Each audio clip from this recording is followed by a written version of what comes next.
Hi everyone, are you ready to master your science for CSS MPT 2026? Here we have science subjects. Journal science एक subject नहीं है बल्कि हमारी daily life का integral part है। हर रोज़ जो टेक्नोलॉजी हम यूज़ करते हैं, जो नेचुरल फिनोमिना हम देखते हैं, सब साइंस की जो अंडरस्टैंडिंग है उससे जुड़ा हुआ है। CSS MPT में जर्नल साइंस का पर्पस ये देखना होता है कि आप बेसिक साइंटिफिक कंसेप्ट को समझ कर अंडरस्टैंड कर रहे हैं, आपको बेसिक साइंटिफिक कंसेप्ट अप्लाई करने आते हैं, आप कर सकते हैं या नहीं। ठीक है, तो इसलिए सिर्फ रोट लर्निंग ज़रूरी नहीं है, ये काफ़ी नहीं है, कंसेप्ट क्लियर होने चाहिए। इस जर्नी में हम साइंस को सिंपल, इंटरेस्टिंग और एग्जाम ओरिएंटेड तरीके से समझने की कोशिश करेंगे। So today we'll cover 50 powerful MCQs, not just answers, but quick, smart explanations, so you'll never forget them. So sit back, focus, and let's begin our journey. So here we go. We have first MCQ regarding physics. Okay, which of the following is a scalar quantity? तीन quantities हमें given है, ठीक है। हमारे पास दो तरह की quantities होती हैं, scalar and vector, ठीक है। स्केलर एंड वेक्टर दो क्वांटिटीज हैं। अब ये जो क्वांटिटीज गिवन है इसमें से आपने फाइंड करना है कि कौन सी स्केलर क्वांटिटी है, ठीक है। स्केलर क्वांटिटी में क्या होता है, सिर्फ मैग्नीट्यूड होते हैं, ठीक है, और इसमें डायरेक्शन जो है वो नहीं होती।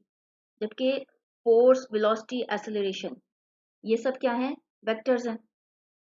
एनर्जी में सिर्फ मैग्नीट्यूड होती है। इस तरह जो करेक्ट आंसर हमारे पास आएगा वो क्या आएगा, energy. Okay, so let's go on second one.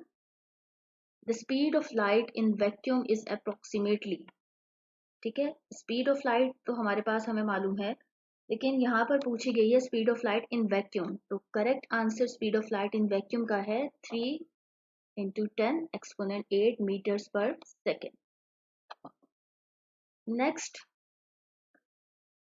which law states that every action has an equal and opposite reaction? कौन सा लॉ स्टेट करता है न्यूटन का कि एक्शन और कोई भी एक्शन है उसका इक्वल और अपोजिट रिएक्शन होगा?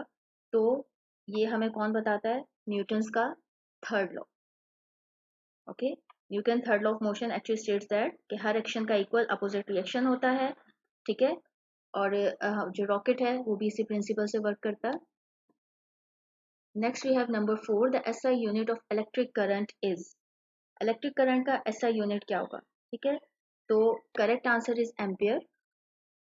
करंट को मेजर करने का जो SI यूनिट है एम्पियर है। ये क्या बताती है कि करंट जो है वो पर सेकेंड कितना चार्ज फ्लो कर रहा है, ठीक है। तो ये कौन बताता है, एम्पियर, इलेक्ट्रिक करंट का जो SI यूनिट है। Next, which part of an atom has a positive charge? Atom के किस पार्ट के अंदर जो है वो पॉजिटिव चार्ज होता है? अब एटम के हमारे पास जो है वो तीन पार्ट्स होते हैं, प्रोटॉन, न्यूट्रॉन एंड इलेक्ट्रॉन, ठीक है जी। तीन होते हैं, इसमें प्रोटॉन है उसके ऊपर होता है पॉजिटिव चार्ज, न्यूट्रॉन के ऊपर नो चार्ज, ठीक है, आप जीरो कह सकते हैं, और जो इलेक्ट्रॉन है उसके ऊपर होता है नेगेटिव चार्ज। तो पॉजिटिव चार्ज वाला जो है वो कौन होता है, प्रोटॉन। विच device converts electrical energy into mechanical energy? कौन सी डिवाइस इलेक्ट्रिकल एनर्जी को मैकेनिकल एनर्जी में कन्वर्ट करता है? तो इसका करेक्ट आंसर है मोटर। मोटर जो है वो क्या करती है, इलेक्ट्रिक एनर्जी को मोशन में चेंज करती है, जैसे फैन हो गया, वॉशिंग मशीन हो गई, ठीक है। तो ये सब क्या होता है, जो मोटर है वो इलेक्ट्रिकल एनर्जी को मैकेनिकल एनर्जी में कन्वर्ट करती है उस चीज को वर्किंग करवाने के लिए। Next we have which of these waves requires a medium to travel? इन सब वेव्स में से कौन सी वेव्स को एक मीडियम रिक्वायर होता है ट्रेवल करने के लिए? तो कौन सी वेव्स हैं हमारे पास, साउंड वेव्स। साउंड वेव्स क्या है, मैकेनिकल वेव्स हैं। इनके लिए एयर, वाटर, सॉलिड, कोई ना कोई मीडियम चाहिए होता है ट्रैवल करने के लिए। लाइट जो है वो वैक्यूम में भी ट्रैवल कर सकती है, ठीक है, लेकिन जो एक मीडियम रिक्वायर्ड है वो साउंड को चाहिए। बाकी वेव्स जो है वो वैक्यूम में ट्रैवल कर सकती हैं, but sound actually require some medium. तो हमें यहाँ मीडियम के बारे में पूछा गया है, कौन सी वेव्स हैं जिन्हें कोई मीडियम चाहिए होता है, तो वो होती हैं sound waves. The weight of an object is the force of, एक वेट जो है वो किस चीज की फोर्स है, ठीक है, किसकी फोर्स है, ग्रेविटेशनल फोर्स। जो वेट है वो असल में क्या है, ग्रेविटी का फोर्स है जो अर्थ ऑब्जेक्ट पर लगाती है। इटसेल्फ एक बॉल है, ठीक है, तो इस बॉल का वेट जो हम काउंट करेंगे वो होगा जो ग्रेविटेशनल पुल की वजह से आ रहा है। तो ये होगी ग्रेविटी है जो एक्चुअली में वेट फोर्स कहलाती है।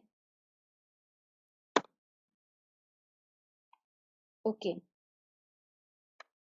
Which colour has the shortest wavelength.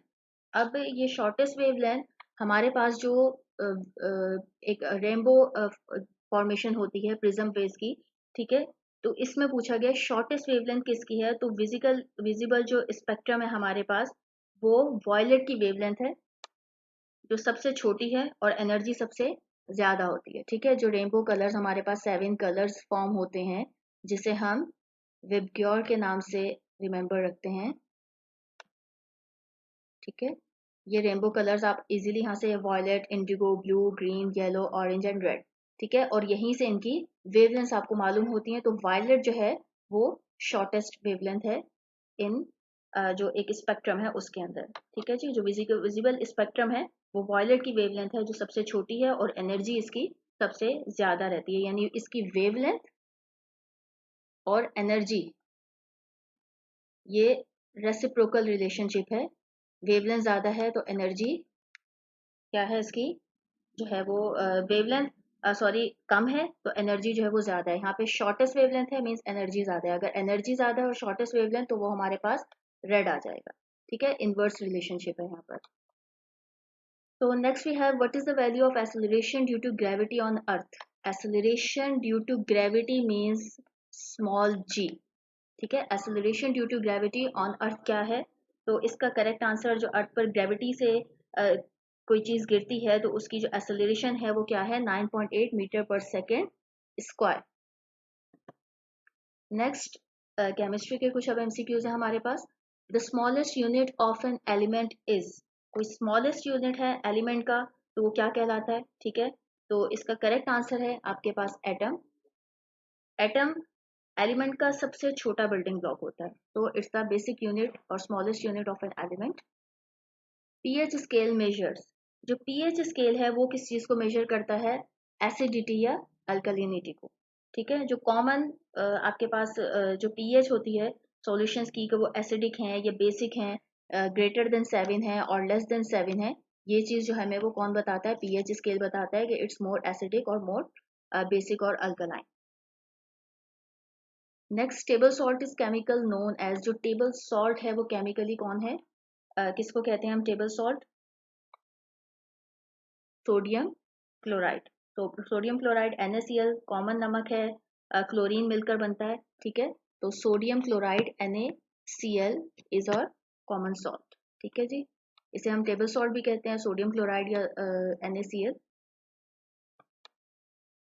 Next, atomic number present the number of, जो एटॉमिक नंबर है वो क्या प्रेजेंट करता है, कौन सा नंबर है जो एटॉमिक नंबर्स को प्रेजेंट करता है। एटॉमिक नंबर क्या होते हैं, न्यूक्लियस में प्रोटॉन्स की तादाद को कहते हैं। जितना पॉजिटिव चार्ज है वो उसका क्या कहलाता है, एटॉमिक नंबर। तो प्रोटॉन्स पर पॉजिटिव चार्ज है वो क्या है, इसका atomic number. Next, gas for respiration, which gas is essential for respiration. ठीक है जी, कौन सी गैस है जो एसेंशियल है रेस्पिरेशन के लिए। रेस्पिरेशन के लिए ह्यूमन सेल्स हैं, क्या करते हैं, ऑक्सीजन को यूज करते हैं और उसकी हेल्प से उनकी जो फूड है उससे एनर्जी जनरेट होती है उनकी बॉडी में। तो यहाँ पर राइट आंसर आपका होगा oxygen is essential for respiration. Which bond involves sharing of electron pairs, अब कौन सा बॉन्ड है जिसमें इलेक्ट्रॉन पेयर्स की शेयरिंग होती है। ठीक है, एक होता है कंप्लीट ट्रांसफर। केमिकल्स जो हैं वो किस तरीके क्या करते हैं, बॉन्डिंग दो तरह से होती है उनकी, जो मेन है ट्रांसफर होता है या फिर शेयरिंग होती है। अब यहाँ पर पूछा गया शेयरिंग ऑफ इलेक्ट्रॉन, तो शेयरिंग ऑफ इलेक्ट्रॉन होती है कोवलेंट बॉन्डिंग में। ठीक है जी, which of the following is a noble gas, noble gas कौन सी है, हमारे पास हीलियम है, एक इनर्ट नोबल गैस है, स्टेबल है और रिएक्टिव जो है वो ये नहीं होती। Correct answer is helium. Which of these is compound, ठीक है, इन सब में से कंपाउंड कौन है, वाटर किस तरीके से, हाइड्रोजन है हमारे पास, 2 molecules of hydrogen, 1 molecule of oxygen. तो वाटर जो है वो हाइड्रोजन और ऑक्सीजन इन दो एलिमेंट्स का एक हमारे पास क्या है, कंपाउंड है। ठीक है जी। Next, which acid is present in the stomach? Stomach में कौन सा एसिड प्रेजेंट है जो हमारी डाइजेशन में हेल्प करता है? ठीक है, डाइजेशन में हेल्प करता है और जो बैक्टीरियाज हैं उनको किल करता है। एक नेचुरल सिस्टम जो हमारी बॉडी के अंदर मौजूद है, वो कौन सा एसिड है? That is hydrochloric acid, HCl। Okay, the chemical symbol for gold is, gold का केमिकल सिंबल क्या है हमारे पास? लैटिन वर्ड है ऑरम। ठीक है, जो गोल्ड के लिए यूज होता है। एंड ऑरम स्टार्टिंग इसका AU से हो रहा है, AURUM। ठीक है, लैटिन वर्ड है गोल्ड। ठीक है, इन लैटिन गोल्ड को हम कहते हैं ऑरम और इसका जो सिंबल है वो AU। ठीक है, ओके। नेक्स्ट, बायोलॉजी से रिलेटेड कुछ क्वेश्चंस हैं। बेसिक यूनिट ऑफ लाइफ, ठीक है, स्ट्रक्चर यूनिट ऑफ लाइफ कौन है हमारे पास? सेल। बेसिक यूनिट है सेल। एक जितने भी लिविंग ऑर्गेनिजम्स हैं सब उसी से मिलकर बने हैं, सेल से मिलकर बने हैं। तो basic structure unit is cell. Photosynthesis occurs in which cell organelle? Photosynthesis कौन से सेल ऑर्गेनली में होती है? ठीक है, क्लोरोप्लास्ट है जिसमें क्लोरोफिल सनलाइट को एब्जॉर्ब करके फूड बनाता है। So it is chloroplast. Chloroplast क्या करता है? इसमें जो क्लोरोफिल है विच इज रिस्पॉन्सिबल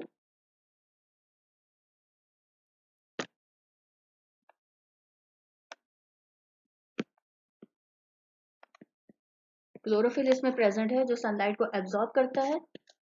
ठीक है, सनलाइट को एब्जॉर्ब करता है क्लोरोप्लास्ट और फिर इसमें क्या है, जो प्लांट की फूड है वो प्रिपेयर होती है। That is the process photosynthesis.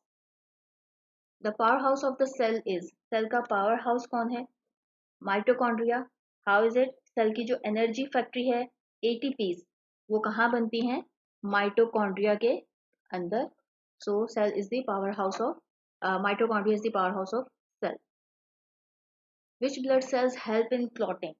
Blood है, कोई आपको चोट लग गई, आप कहीं से इंजर्ड हो गए, आपका ब्लड निकला और देन वो स्टॉप हो गया। ठीक है, अगर स्टॉप नहीं होगा इट वुड बी डेंजरस। तो नेचुरली जो हमारे पास ब्लड के अंदर जो सेल्स मौजूद हैं जो क्लॉटिंग में हेल्प करते हैं वो कौन से हैं? प्लेटलेट्स। ठीक है, ब्लड क्लॉट बनाता है जो ब्लीडिंग को रोक देते हैं। The speed of light in vacuum is approx, sorry ये MCQ रिपीट हो गया।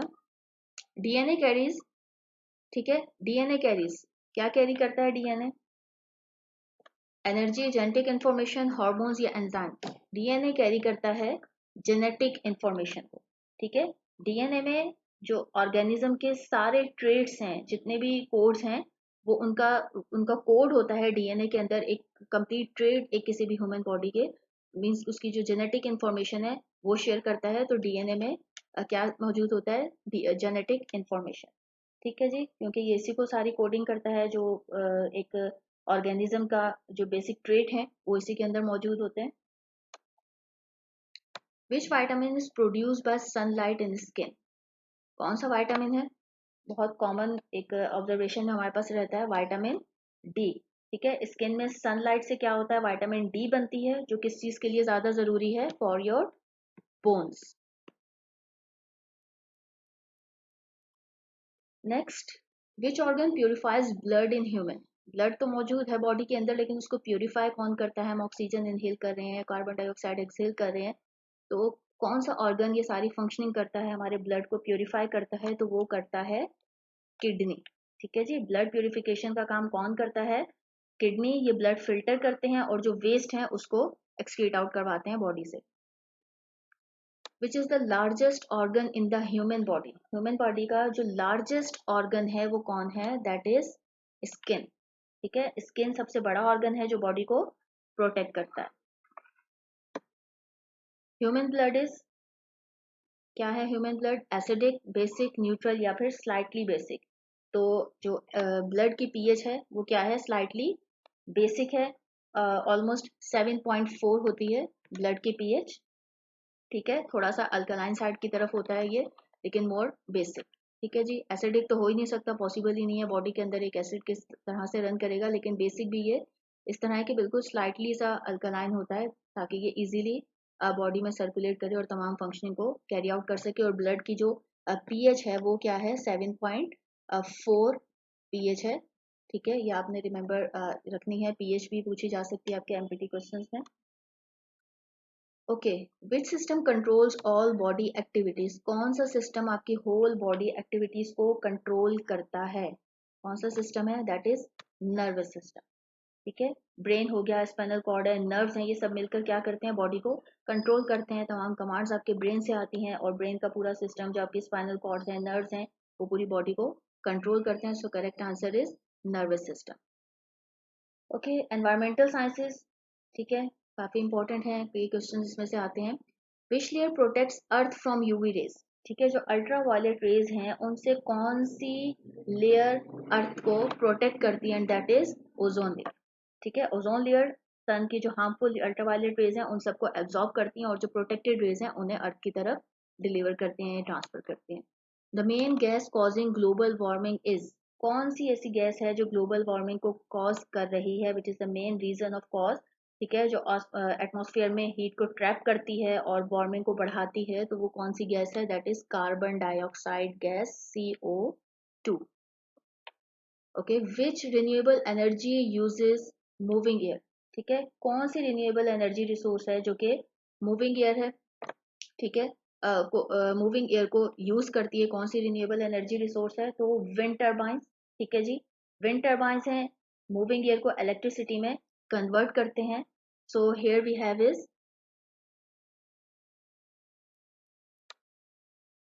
ओके, जो रिन्यूएबल एनर्जी यूजेस जो मूविंग एयर को यूज कर रही है वो कौन से हमारे पास क्या है? विंड टर्बाइंस है। ठीक है जी, विंड एनर्जी, कौन सी एनर्जी है? Wind energy. Okay, which of these is renewable?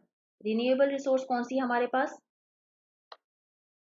कोल एक फॉसिल फ्यूल है जो दोबारा से जल्दी फॉर्म नहीं होती। ठीक है, अब यहाँ पे एक डिफरेंस और हमारे पास आ रहा है, आपने प्रीवियसली में देखा रिन्यूएबल रिसोर्स, रिन्यूएबल एनर्जी, ठीक है, कोल, और एक तरफ हमारे पास नॉन रिन्यूएबल एनर्जीज होती हैं और दूसरी तरफ होती हैं रिन्यूएबल। रिन्यूएबल मीन्स आपके पास जो नॉन रिन्यूएबल है, नॉन रिन्यूएबल मीन्स जो फाइनाइट रिसोर्सेज हैं, एक बार यूज हो गई देन फिनिश्ड।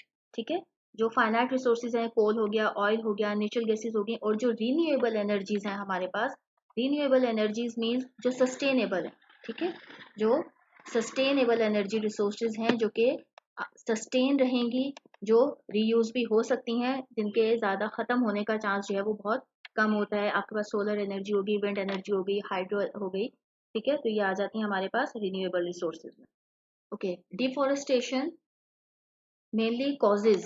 डिफॉरेस्टेशन से क्या होगा? डिफॉरेस्टेशन मीन्स जो जंगलात काटे जा रहे हैं, डिफॉरेस्टेशन, तो इसका मेनली क्या कॉज करता है? ये रेनफॉल इंक्रीज, सॉइल इरोजन, मोर बायोडाइवर्सिटी और अर्थक्वेक्स। तो इसका जो करेक्ट आंसर है वो है सॉइल इरोजन। सॉइल इरोजन किस तरह है? जो ट्रीज हैं वो सॉइल को बाइंड करते हैं। ठीक है, इनके हटाने से क्या होता है कि सॉइल जो है वो बह जाती है। जो रूट्स हैं ट्रीज की, वो क्या करती हैं? अपने इर्द गिर्द जो सॉइल है उसको बिल्कुल क्लोजली बाइंड करके रखती हैं। ठीक है, अब जब ये बाइंडिंग खत्म हो जाएगी तो आसपास का एरिया जो सॉइल इरोजन है वो अगर होगी, और डिफॉरेस्टेशन से जो सॉइल इरोजन है वो होती है, और अर्थ जो सॉइल जो है वो ज़्यादा बाइंड होकर नहीं रहती और वो बहुत इजीली बह जाती है। ठीक है जी, acid rain is mainly due to, acid rain किस वजह से होती है? जो सल्फर डाइऑक्साइड है, SO2। ठीक है, सल्फर डाइऑक्साइड वाटर के साथ रिएक्ट करता है, और वाटर के साथ रिएक्ट करके ये सल्फ्यूरिक एसिड बना देता है, जो होता है हमारे पास H2SO4, और इसकी वजह से एसिड रेन होती है, जो बहुत ज़्यादा एक सिचुएशन को वर्स्ट कर देती है, और वो रेन बहुत ज़्यादा हार्मफुल हो जाती है। ठीक है, okay, next we have what is the main source of fresh water on earth? Fresh water की मेन सोर्स क्या है अर्थ पे? ग्लेशियर्स। ठीक है, अर्थ का ज्यादातर जो फ्रेश वाटर है वो ग्लेशियर्स में है। ग्लेशियर्स मेल्ट होते हैं, दरियाओं में पानी आता है, then that is the fresh water resource for earth. Green plants are called, जो ग्रीन प्लांट्स हैं वो क्या कहलाते हैं? They are called as producers. Produce करते हैं, क्या प्रोड्यूस करते हैं? फूड। ठीक है, प्लांट्स फूड बनाते हैं और फूड चेन का जो बेस है वो प्लांट्स ही हैं। Okay, next we have which country emits the most carbon dioxide today? इन सब में कौन सा कंट्री है जो सबसे ज्यादा कार्बन डाइऑक्साइड इमिट कर रहा है? इंडिया, चाइना, यूएसए या रशिया? ठीक है, तो उसमें China is on the top, सबसे ज्यादा कार्बन डाइऑक्साइड इमिट करता है। Correct answer.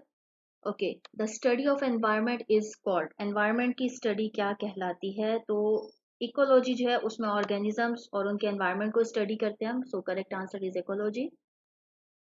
The earth completes one rotation in, earth की जो एक कंप्लीट रोटेशन है, स्पेस साइंस अभी हमने स्टार्ट कर दी है और स्पेस साइंस से रेलिवेंट आपके पास 2 से 3 एमसीक्यूज आपके पेपर में कंपलसरी हैं, आपका चाहे एमपीटी है या कोई भी वन पेपर एग्जाम है, तो स्पेस साइंस उसमें काफ़ी ज़्यादा इंक्लूडेड होती है। So here we go, the earth completes one rotation in, earth की एक रोटेशन कितने टाइम में कंप्लीट होती है? अर्थ जो है वो अपने एक्सिस में कितने टाइम में राउंड करती है? दैट इज 24 आवर्स, जो हमारा डे टू नाइट का जो पूरा ट्रेवल होती है फ्रॉम डे टू नाइट। ठीक है, जो कंप्लीट रोटेशन अपनी करती है अर्थ, वो होती है 24 आवर्स के अंदर। ठीक है जी। Okay, which planet is called the red planet? कौन सा प्लैनेट है जो रेड कहला जाता है, जिसको रेड कहा जाता है? That was is Mars. ठीक है, अब मार्स को रेड क्यों कहते हैं? मार्स जो है वो रेड लगता है क्योंकि इसकी जो सरफेस है उस पर आयरन ऑक्साइड बहुत ज्यादा होता है। ठीक है जी, आयरन ऑक्साइड इसकी सरफेस पे बहुत ज्यादा पाया जाता है, जिसकी वजह से इसकी जो सरफेस है वो दिखने में रेड लगती है, and that why it's called red planet. The largest planet in our solar system, largest planet कौन सा है? सोलर सिस्टम का लार्जेस्ट प्लैनेट हमारे पास सोलर सिस्टम में है जुपिटर। ठीक है, okay, the moon is a, क्या है moon? Planet, star, natural satellite और एस्टेरॉइड? तो मून जो है वो क्या है? नेचुरल सैटेलाइट है। जो अर्थ है उसके इर्द गिर्द कुछ सैटेलाइट्स घूमते हैं। ठीक है, तो मून को नेचुरल सैटेलाइट इस वजह से कहा जाता है बिकॉज जो मून है वो अर्थ के राउंड घूमता है और सनलाइट को रिफ्लेक्ट करता है, लाइक अ सैटेलाइट। एक नेचुरल सैटेलाइट के तौर पे अर्थ के अराउंड जो है वो अपनी मूवमेंट रखता है, मून की होती है और सनलाइट को रिफ्लेक्ट करता है, that's why moon is called as natural satellite. Okay, next question, the sun is mainly composed of. ठीक है, अब सन किससे कंपोज हुआ हुआ है? सन जो है वो क्या है? एक जाइंट गैस बॉल है। मोस्टली इसके अंदर क्या प्रेजेंट होता है? हाइड्रोजन एंड हीलियम, और इनके एक्सप्लोजन होते रहते हैं। तो सन जो है वो किससे कंपोज्ड ऑफ है? हाइड्रोजन और हीलियम गैसेस से, जिनके एक जाइंट गैस बॉल भी कहा जाता है। ठीक है, which planet has the most rings? कौन से प्लैनेट के बहुत ज्यादा रिंग्स हैं? ठीक है, विजिबल रिंग्स हैं, तो ये कौन है? सैटर्न। इसके आसपास जो बहुत ज्यादा विजिबल रिंग्स प्रेजेंट है, जिस वजह से यहाँ पे एक सैटर्न इसकी अलग से सेपरेटली एक पहचान है कि उसके सराउंडिंग में जब एक रिंग प्रेजेंट है। The closest star to the earth, earth के सबसे ज्यादा क्लोज कौन सा स्टार है? Then that one is sun. Okay, sun हमारी अर्थ के सबसे ज्यादा करीब स्टार है, बाकी स्टार जो है वो उनका डिस्टेंस जो है वो ज्यादा है। Sun is not a planet. ठीक है, सन इज अ स्टार।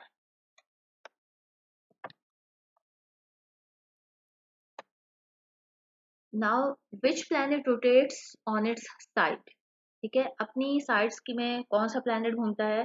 तो वो कौन है? यूरेनस है, और इसका ऑलमोस्ट जो टिल्ट है वो 98 डिग्री पर रहता है।